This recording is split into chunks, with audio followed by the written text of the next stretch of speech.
Tawagin niyo na lang po akong Arnel, 29 anyos. Matagal na po akong security guard. Na-assign ako dati sa isang kilalang mall sa Pasay, partikular sa basement parking. Para sa iba, simple lang ang trabaho.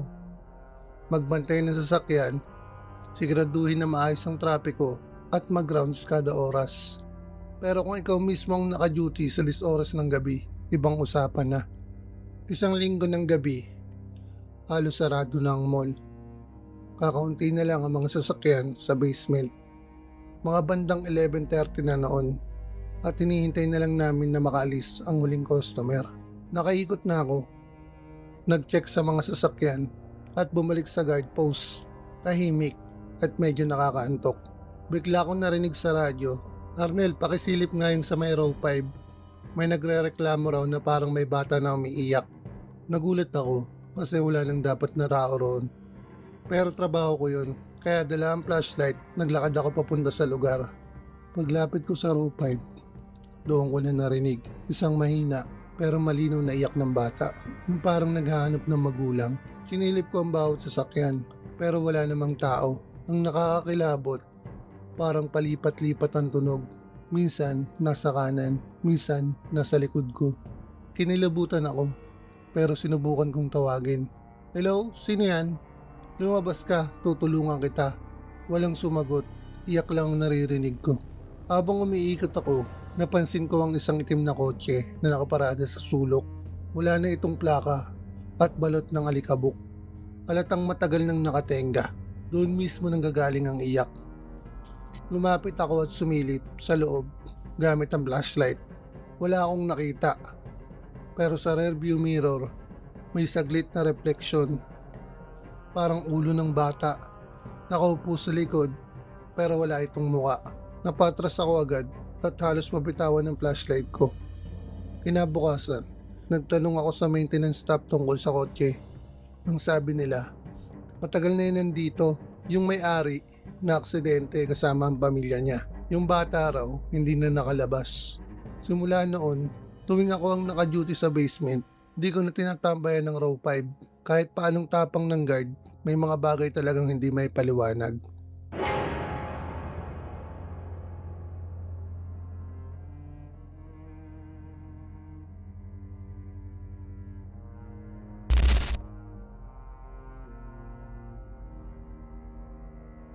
Magandang gabi po, Sir Misterio, at sa lahat ng mga nakikinig. Tawagin niyo na lang po akong Alejandro, 39 anyos, isang security guard dito sa construction site. Noong 2021, na-assign ako sa isang construction site sa Bulacan. Malaki ang proyekto, gagawing condominium daw. Pero sa panahon na iyon, skeleton lang ng building ang nakatayo. Semento, bakal, at scaffolding. Kung iisipin, normal lang dapat ang trabaho. Bantay sa gate, siguraduhin na walang makapasok na magnanakaw ng bakal o gamit at mag-rounds sa paligid. Pero kakaiba ang gabi sa construction site, malawak, madilim, at halos wala kang maririnig kundi hangin.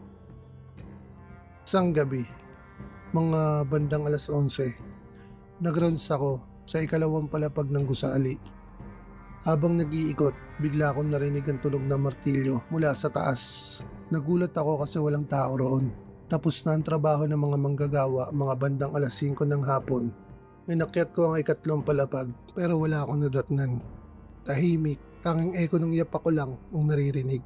Kinabukasan, ikinuwento ko sa foreman ang nangyari. Napatingin lang siya sa akin at sinabing, baka narinig may mga na-aksidente rito. May nalaglag dati habang nagbabarena, hindi na siya umabot sa ospital. Hindi ko alam kung kwento lang yun para takutin ako. Pero kinabukasan, may nakita akong iniwang helmet sa gilid ng sahig. Basag at may bahid ng lumang kalawang na parang dugo. Hindi ko lang alam kung sino yung nakaiwan. 3:00 ng madaling araw, nakaupo ako sa guard post. Bigla akong narinig ang ingay ng bakal na parang may nagbubuhat ng materyales. Tumayo ako at tinignan sa loob. Sa ikalawang palapag, may nakita akong silhouette ng taong may suot na helmet at safety vest. Mabagal itong naglalakad. may buhat na parang sako. Pero ang hindi ko makakalimutan, dumiretso sa gilid ng gusali at biglang tumalon pababa. Mabilis akong tumakbo papunta roon, pero pagdating ko sa baba, wala ni isang tao. Walang katawan, walang sako, as in wala. Kinaumagahan, sinabihan ako ng senior guard. Normal lang yan dito. Yung mga namatay sa site, minsan nagpapakita pa. Parang hindi pa nila alam na tapos na yung trabaho nila. Hanggang matapos ang kontrata ko, hindi na nawala ang kaba tuwing gabi. At hanggang ngayon, tuwing dumadaan ako sa malaking construction site, naaalala ko ang aninong nakita kong tumalon pero hindi naman bumaksak.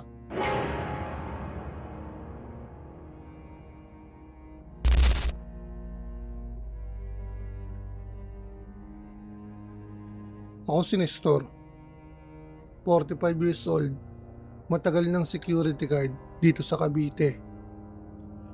Noong 2018, na-assign ako sa isang maliit na subdivision dito sa amin.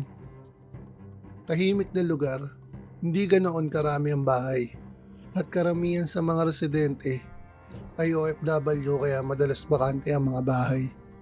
Para sa akin, madali lang ang duty doon. Bantay sa gate, rounds sa gabi, at siguraduhin walang makakapasok na magnanakaw. Pero isang madaling araw, napatunayan kong hindi lang tao ang dapat bantayan. 2:00 ng madaling araw, nag-rounds ako sa loob. Sa ikalawang kanto, may isang bahay na matagal nang walang nakatira. Ayon sa mga residente, ibinebenta raw ito pero walang bumibili. Habang naglalakad ako, napansin kong bukas ang gate ng bahay na iyon. Napailing ako kasi alam kong sinara ko lahat kanina. Lumapit ako at itinulak ng konti ang pinto ng gate. Bigla akong narinig ang mga tunog ng mga tsinelas na naglalakad papalayo sa loob ng bakuran. Mabilis pero walang kasamang boses o kahit anong tunog. Nang silipin ko gamit ang flashlight, wala akong nakita. Bakanting-bakante lang. Kinagabihan, nag-rounds ulit ako sa parehong lugar. Habang nakatayo ako sa tapat ng bakanting bahay, nakarinig ako ng tawanan. Boses ng mga bata. Para bang masayang-masaya sila na naglalaro sa loob. Napatras ako kasi imposible yon. Wala talagang nakatira doon. At kitang-kita ko naman na sarado ang lahat ng bintana at pinto. Pero ang mga tawanan, lalo pang lumalakas. Nagpasya akong tawagan ng kasama kong guard sa radyo. Sabi niya, "Pare, wag mo lang pansinin. Lahat ng guard dito narinig din yan." Bata raw na nalunod dati sa swimming pool sa likod ng bahay na iyon. Isang gabi, bago matapos ang kontrata ko, dumaan ulit ako sa bahay. Tahimik, walang tawanan. Pero sa mismong pader ng bahay, may nakita akong nakaukit na salita gamit ang parang matulis na bato. "Bakit iniwan mo ako dito?" Nanindig ang balahibo ko, pero hindi ko na pinansin pa. Hanggang ngayon, naiisip ko pa rin yun. Bilang guard, trabaho namin protektahan ng mga residente laban sa magnanakaw o kriminal. Pero sa subdivision na iyon, pakiramdam ko, may mga bantay rin akong hindi nakikita. At hindi ko alam kung kasama ba sila o kalaban.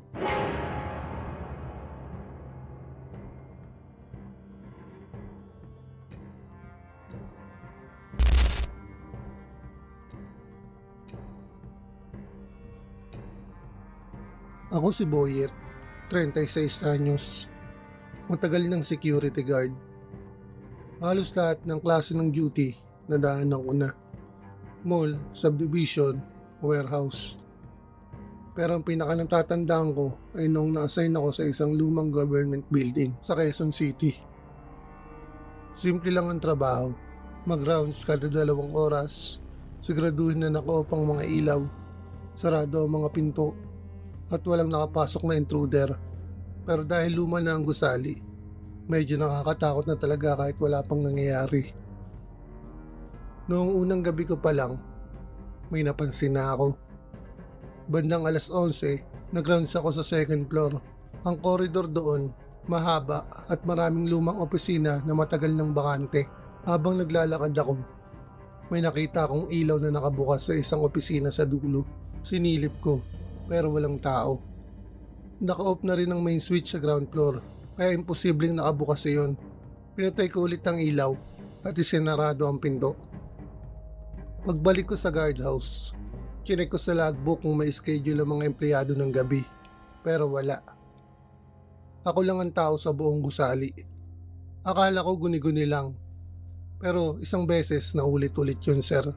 This time, hindi lang ilaw ang bukas, pati electric fan umaandar. Nang lumapit ako, parang amoy ospital. Yung parang matapang na amoy na gamot at alkohol. Nagtataka ako kasi office ang building, hindi naman ospital.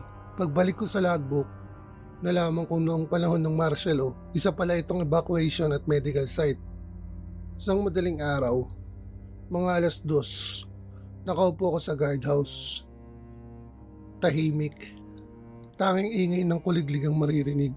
Bigla akong narinig na parang may naglalakad sa hallway. Yung tunog ng leather shoes sa tiles, malinaw na malinaw. Kinuha ko ang flashlight ko at pumasok. Sa sobrang tahimik, rinig na rinig ko ang sarili kong paghinga. Nang makarating ako sa hallway, wala akong nakita. Pero ramdam kong may nakatingin. Bumalik na lang ako sa guardhouse. Doon ko lang napansin, bukas ulit ang ilaw sa parehong opisina na ilang ulit ko nang pinatay. Kinabukasan, tinanong ko yung pang-umagan na guard. Napangiti lang siya at sinabing, doon ka pala naka-duty kagabi. Sanay ka na rin siguro makakita o makarinig ng kakaiba. Madalas kasi may lumalakad sa koridor kahit wala namang tao. May mga bantay na dati na hindi na bumalik.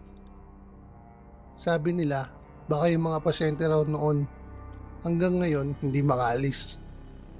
Hindi ko na siya pinatulan, pero mula noon, tuwing nagjo-duty ako doon, lagi kong dala ang maliit na rosaryo sa bulsa. Hindi ko man nakikita ng harap-harapan. Ramdam ko na hindi ako nag-iisa sa binabantayan kong gusali.